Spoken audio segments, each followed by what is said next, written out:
ओम शांति। 26 नवंबर 2024 के साकार अनमोल धारणा युक्त मधुर महावाक्य सुनते हैं। मीठे बच्चे, तुम हो त्रिमूर्ति बाप के बच्चे। तुम्हें अपने 3 कर्तव्य याद रहें। कौन से 3 कर्तव्य? बोलो, कौन से 3 कर्तव्य? स्थापना, विनाश और पालना। ब्रह्मा द्वारा स्थापना, शंकर द्वारा विनाश और विष्णु द्वारा पालना। क्वेश्चन, देही अभिमान की कड़ी बीमारी लगने में कौन से नुकसान होते हैं? आंसर, पहला नुकसान, देही अभिमान वालों के अंदर जेलसी होती है। जेलसी के कारण आपस में लून पानी होते रहते हैं, प्यार से सेवा नहीं कर सकते, अंदर ही अंदर जलते रहते हैं।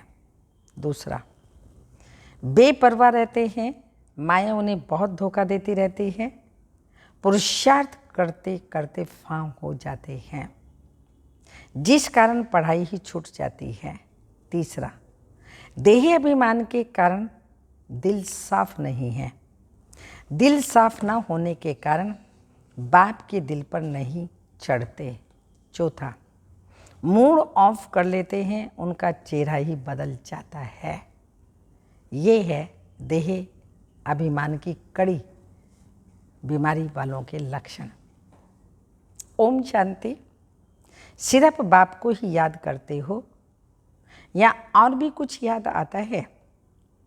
बच्चों को स्थापना, विनाश और पालना तीनों की याद होनी चाहिए, क्योंकि साथ साथ इकट्ठा चलता है ना। स्थापना भी, विनाश भी, पालना भी, तीनों ही कार्य संगम युग पर साथ साथ चलते हैं।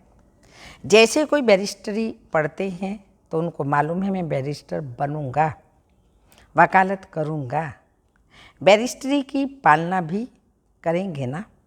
जो भी पढ़ेगा उसका एम तो आगे रहेगा ही ना। तुम जानते हो हम अभी कंस्ट्रक्शन कर रहे हैं। हाँ, सतयुगी दैवी दुनिया की स्थापना कर रहे हैं, पवित्र नई दुनिया स्थापन कर रहे हैं। इसमें, इस कंस्ट्रक्शन में योग बहुत ज़रूरी है। योग से ही हमारी आत्मा जो पतित बन गई है वह पावन बनेगी, तो हम पवित्र बन फिर पवित्र दुनिया में जाकर राज्य करेंगे। यह बुद्धि में आना चाहिए। सब इम्तिहानों में सबसे बड़ा इम्तिहान व सभी पढ़ाइयों में ऊंच से ऊंच पढ़ाई यह है। तो अनेक प्रकार की पढ़ाइयाँ हैं और अनेक प्रकार की पढ़ाइयाँ हैं। वह तो सब मनुष्य को पढ़ाते हैं और यह पढ़ाई इस दुनिया के लिए ही है। जो पढ़ाइयाँ पढ़ते हैं वो इस दुनिया के लिए पढ़कर फिर उनका फल यहाँ ही पाएंगे। तुम बच्चे जानते हो इस बेहद की पढ़ाई का फल हमको नई दुनिया में मिलता है। वह नई दुनिया कोई दूर नहीं है, अभी संगम युग है। नई दुनिया में ही हमको राज्य करना है। यहाँ बैठे हो तो भी बुद्धि में ये याद करना है, बाप की याद से ही आत्मा पवित्र बनेगी। फिर यह भी याद रखना है कि हम पवित्र बनेंगे फिर इस इम्प्योर दुनिया में नहीं आएंगे। इम्प्योर दुनिया का विनाश जरूर होगा, सभी तो पवित्र नहीं बनेंगे। तुम बहुत थोड़े हो जिनमें ताकत है।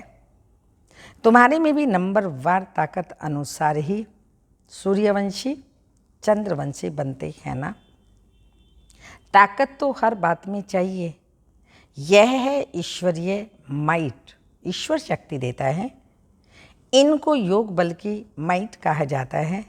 बाकी सब हैं जिस्मानी माइट, यह है रूहानी माइट। बाप कल्प कल्प कहते हैं, हे बच्चों मामेकम याद करो, सर्वशक्तिमान बाप को याद करो। वह तो एक ही बाप है, उनको याद करने से आत्मा पवित्र बनेगी। ये बहुत अच्छी बातें हैं धारणा करने की। जिनको यह निश्चय ही नहीं है कि हमने 84 जन्म लिए हैं, उनकी बुद्धि में यह बातें बैठेंगी नहीं। जो सतु प्रधान दुनिया में आए थे वही अब तमो प्रधान में आए हैं, वही आकर जल्दी निश्चय बुद्धि बनेंगे। अगर कुछ भी नहीं समझते हैं तो पूछना चाहिए, पूरी रीति समझे तो बाप को भी याद करें, समझेंगे नहीं तो याद भी नहीं कर सकेंगे। यह तो सीधी बात है। हम आत्माएं जो सतो प्रधान थी वही फिर तमो प्रधान बनी हैं। जिनको यह संशय होगा कि कैसे समझे हम 84 जन्म लेते हैं, वह बाप से कल्प पहले भी वर्षा लिया है, वह तो पढ़ाई में पूरा ध्यान ही नहीं देंगे, तो समझा जाता है इनकी तकदीर में नहीं है। कल्प पहले भी नहीं समझा था, इसलिए याद कर नहीं सकेंगे। शिव बाबा की याद भी नहीं आ सकेगी। भविष्य के लिए पढ़ाई यह है। नहीं पढ़ते हैं तो समझा जाता है कल्प कल्प नहीं पढ़ते थे अथवा थोड़ी मार्क्स में ही पास हुए थे। स्कूल में बहुत फेल भी होते हैं, पास भी नंबरवार ही होते हैं। वह भी पढ़ाई है, इसमें नंबरवार पास होंगे। जो होशियार हैं वह तो पढ़कर फिर पढ़ाते रहेंगे। बाप कहते हैं मैं तुम बच्चों का सर्वेंट हूँ। बच्चे भी कहते हैं कि हम भी सर्वेंट हैं। हर एक भाई बहन का कल्याण करना है। बाप हमारा कल्याण करता है, हमको फिर औरों का कल्याण करना है। सबको यह भी समझाना है बाप को याद करो तो पाप कट जाए। जितना जितना जो बहुतों को पैगाम पहुंचाते हैं उन्हें बड़ा पैगंबर कहेंगे। उनको ही महारथी अथवा घोड़ेसवार कहा जाता है। प्यादे फिर प्रजा में चले जाते हैं। इसमें भी बच्चे समझते हैं कौन कौन साहूकार बन सकेंगे। यह ज्ञान बुद्धि में रहना चाहिए। तुम बच्चे जो सर्विस के लिए निमित्त बने हुए हो, सर्विस के लिए ही जीवन दी है, तो पद भी ऐसे ही पाएंगे ना। उनको किसी की परवाह नहीं रहती। मनुष्य अपने हाथ पांव वाला है ना, बांधा तो नहीं जा सकता ना। अपने को स्वतंत्र रख सकते हो, ऐसे क्यों बंधन में फंसूं? क्यों ना बाप से अमृत लेकर अमृत का दान करूं? मैं कोई रीढ़ बकरी थोड़ी हूँ जो कोई हमको बांधे। शुरू में तुम बच्चों ने कैसे अपने को छुड़ाया, रड़ियाँ मारी, चिल्लाया, हाय हाय कर बैठ गए। तुम कहेंगे हमको क्या परवाह है, हमको तो स्वर्ग की स्थापना करनी है या यह काम बैठ करने हैं। वह मस्ती चढ़ जाती है जिसको मौलाई मस्ती कहा जाता है।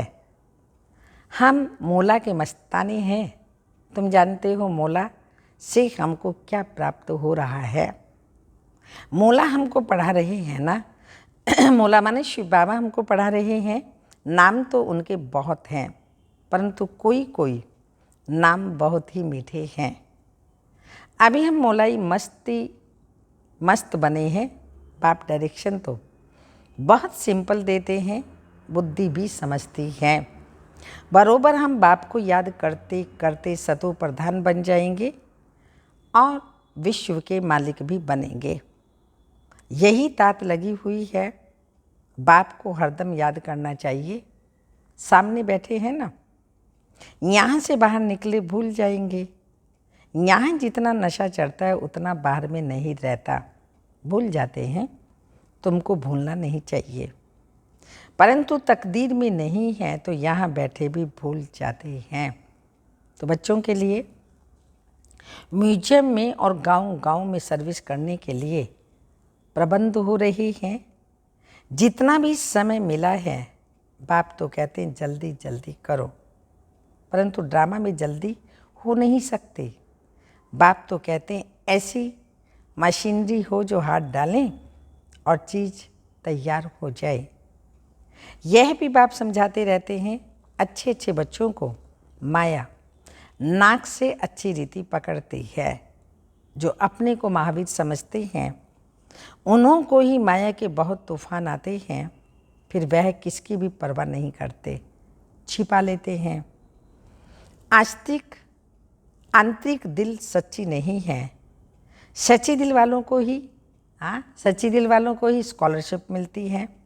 शैतानी दिल चल ना सके। शैतान दिल से अपना बेड़ा गर्क करते हैं। सबका शिव बाबा से काम है, यह तो तुम साक्षात्कार करते हो। ब्रह्मा को भी बनाने वाले शिव बाबा हैं। शिव बाबा को याद करें तब ऐसा बने। बाबा समझाते हैं माया बड़ी ज़बरदस्त है, जैसे चूहा काटते हैं तो मालूम भी नहीं पड़ता। माया भी ऐसी चूही है। महारथियों को ही खबरदार रहना है। यह खुद समझते नहीं हैं कि हमको माया ने गिरा दिया है, लून पानी बना दिया है। समझना चाहिए लून पानी होने से हम बाप की सर्विस नहीं कर सकते। अंदर ही अंदर जलते रहेंगे। देह अभिमान तब जलते हैं, वह अवस्था तो है नहीं। याद का जौहर भरता नहीं है, इसलिए बहुत खबरदार रहना चाहिए। माया बड़ी तीखी है, क्योंकि तुम युद्ध के मैदान पर हो तो माया भी छोड़ती नहीं। आधा पौना तो ख़त्म कर देती है, किसको पता भी नहीं पड़ता। कैसे अच्छे अच्छे नए नए भी पढ़ाई बंद कर घर बैठ जाते हैं। अच्छे अच्छे नामी ग्रामी पर भी माया का वार होता है। समझते हुए भी बेपरवाह हो जाते हैं। थोड़ी बात में झट लून पानी हो पड़ते हैं। बाप समझाते हैं देही अभिमान के कारण ही लून पानी होते हैं। स्वयं को धोखा देते हैं। बाप कहेंगे यह भी ड्रामा। जो कुछ देखते हैं कल्प पहले मिसल ड्रामा चलता रहता है। नीचे ऊपर अवस्था होती रहती है, कभी हार कभी जीत। पांडवों की माया से कभी हार कभी जीत होती है।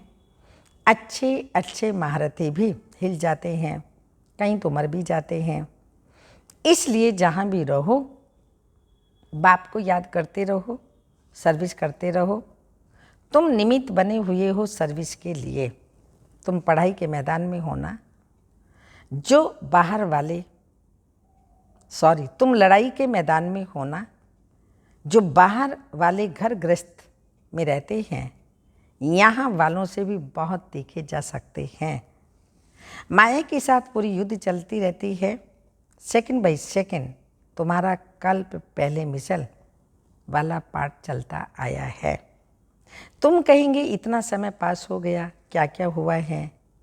यह भी बुद्धि में है, सारा ज्ञान बुद्धि में है। जैसे बाप में ज्ञान है, इस दादा में भी आना चाहिए। बाबा बोलते हैं तो जरूर दादा भी बोलते होंगे। तुम भी जानते हो कौन कौन अच्छे दिल साफ वाले हैं। दिल साफ वाले ही दिल पर चढ़ते हैं। उनमें लून पानी का स्वभाव नहीं रहता, सदैव हर्षित रहते हैं। उनका मूड कभी फिरेगा नहीं। यहाँ तो बहुतों की मूड फिर जाती है, बात मत पूछो। इस समय सभी कहते हैं हम पतित हैं। अभी पतित पावन बाप को बुलाया है कि आकर के पावन बनाओ। बाप कहते हैं बच्चों मुझे याद करते रहो। तुम्हारे कपड़े साफ हों, मेरी श्रीमत पर चलो। श्रीमत पर ना चलने वाले का कपड़ा साफ नहीं होता, आत्मा शुद्ध होती ही नहीं। बाप तो दिन रात इस पर ही जोर देते हैं। अपने को आत्मा समझो। देही अभिमान में आने से ही तुम गुटखा खाते हो। जितना जितना ऊपर चढ़ते जाते हो, खुश नमा होते जाते हो और हर्षित मुख भी रहता है। बाबा जानते हैं अच्छे अच्छे फर्स्ट क्लास बच्चे हैं, परंतु अंदरूनी हालत देखो तो गल रहे हैं। देही अभिमान की आग जैसे गला रही है। समझते ही नहीं ये बीमारी फिर कहाँ से आई। बाप कहते देह अभिमान से ये बीमारी आती है। देही अभिमानी को कभी बीमारी नहीं लगेगी, बहुत अंदर में जलते भी रहते हैं। बाप तो कहते हैं बच्चे देही अभिमानी भव। पूछते हैं ये रोग क्यों लगा, तो बाप कहते हैं ये देही अभिमान की बीमारी ऐसी है जो बात मत पूछो। कोई को भी यह बीमारी लगती है तो एकदम चिच्चड़ होकर लगती है, चिपक जाती है, छोड़ती ही नहीं। श्रीमत पर ना चल अपने देह अभिमान में ही रहते हैं तो चोट बड़े जोर से लगती है। बाबा के पास तो सब समाचार आते हैं, माया कैसे एकदम नाक से पकड़ गिरा देती है। बुद्धि बिल्कुल मार डालती है, संशय बुद्धि बन पड़ते हैं। भगवान को बुलाते हैं कि आकर हमको पत्थर बुद्धि से पारस बुद्धि बनाओ, और फिर उनके भी विरुद्ध हो जाते हैं तो क्या गति होगी। एकदम गिरकर पत्थर बुद्धि बन जाते हैं। तो बच्चों को यहाँ बैठे यह खुशी रहनी चाहिए, student life is the best. यह है स्टूडेंट लाइफ, यह है हमारी जो बेस्ट लाइफ है। बात कहते हैं इनसे और कोई उच्च पढ़ाई होती ही नहीं। द बेस्ट तो यह है, 21 जन्मों का फल देती है। तो ऐसी पढ़ाई में कितना अटेंशन देना चाहिए। कोई तो बिल्कुल अटेंशन नहीं देते हैं, माया नाक कान एकदम काट देती है। बाप खुद कहते हैं आधा कल्प इनका राज्य चलता है तो ऐसा पकड़ लेती है जो बात मत पूछो। इसलिए बहुत खबरदार रहो, एक दो को सावधान करते रहो। शिव बाबा को याद करो, नहीं तो माया नाक कान काट लेगी, फिर कोई काम के नहीं रहेंगे। बहुत समझते भी हैं कि हम लक्ष्मी नारायण का पद पाएं, इम्पॉसिबल। थक कर फांव हो जाते हैं, माया से हार खाकर एकदम किचड़े में जाकर पड़ते हैं। देखो हमारी बुद्धि बिगड़ती है तो समझना चाहिए माया ने नाक से पकड़ा है। याद की यात्रा में बहुत बल है, बहुत खुशी भरी हुई है। कहते भी हैं खुशी जैसी खुराक नहीं। दुकान में ग्राहक आते रहते हैं, कमाई होती रहती है तो कभी उनको थकावट नहीं होगी, भूख नहीं मरेंगे, बड़ी खुशी में रहेंगे। तुमको तो अथाह बेशुमार धन मिलता है, तुम्हें तो बहुत खुशी रहनी चाहिए। देखना चाहिए हमारी चलन दैवी है या आसुरी है। समय बहुत थोड़ा है, अकाले मृत्यु की भी जैसे रेस है। एक्सीडेंट आदि देखो कितने होते रहते हैं। तमो प्रधान बुद्धि होते जाते हैं, बरसात जोर से पड़ेगी। उनको भी कुदरत एक्सीडेंट कहेंगे, मौत सामने आया कि आया। समझते हैं एटॉमिक बॉम्ब्स की लड़ाई छिड़ जाएगी। ऐसे ऐसे खौफनाक काम करते हैं, तंग कर देंगे तो फिर लड़ाई भी छिड़ जाएगी। अच्छा, मीठे मीठे सिक्की लदे बच्चों प्रति माता पिता बाप दादा का याद प्यार। Good morning diamond morning. ओम गुड मॉर्निंग डायमंड मॉर्निंग। रूहानी बाप की रूहानी बच्चों को नमस्ते। हम रूहानी बच्चों की रूहानी माता पिता बाप दादा को याद प्यार। Good morning diamond morning. ओम नमस्ते। धारणा के लिए मुख्य सार हैं मोलाई मस्ती में रहकर स्वयं को स्वतंत्र बनाना है, किसी भी बंधन में नहीं बंधना है। माया चूही से बहुत बहुत संभाल करनी है, खबरदार रहना है। दिल में कभी भी शैतानी ख्याल ना आए। सेकंड पॉइंट, बाप द्वारा जो बेशुमार धन ज्ञान का मिलता है उसकी खुशी में रहना है। इस कमाई में कभी भी संशय बुद्धिबंद थकना नहीं है।